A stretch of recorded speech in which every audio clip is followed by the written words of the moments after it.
প্রচন্ড গরমে এরকম ঠান্ডা ডেজার্ট খেতে কার না ভালো লাগে। আজ বানাবো ডাবের পুডিং। অসম্ভব রকমের মজা হয় আর খুবই সহজে বানানো যায়। এই ঈদে আপনারা চাইলে ডেজার্ট হিসেবে এমন ঠান্ডা ঠান্ডা ডাবের পুডিং সার্ভ করতে পারেন। এজন্য প্রথমেই আমাদের লাগবে একটা ডাব। পুডিং বানানোর জন্য হালকা শাঁসওয়ালা ডাবগুলো দিয়ে বানালে খুবই ভালো হয়। আমি যে ডাব নিয়েছি তাতে অনেকটাই পানি ছিল, তার ভিতরে নারকেলের পরিমাণটাও যথেষ্ট ছিল। এখন ডাবের পানিটা আলাদা করে ছেঁকে নেব।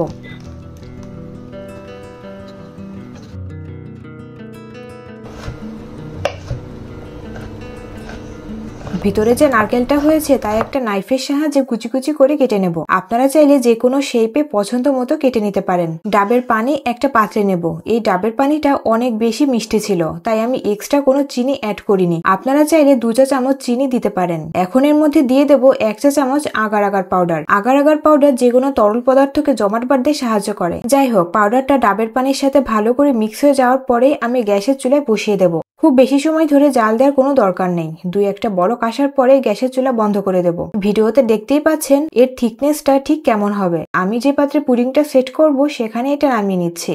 এখন যে নারকেলটা আমরা কুচি করে রেখেছিলাম তা এর মধ্যে দিয়ে দেব। এরপর আমি 3 থেকে 4 ঘন্টা ফ্রিজে রাখবো সেট হওয়ার জন্য। আমি ফ্রিজ থেকে পুডিংটা বের করে এনেছি। এখন দেখাই যাক এটি কেমন হলো। আপনারা দেখতেই পাচ্ছেন কতটা সুন্দরভাবে পুডিংটা উঠে আসলো।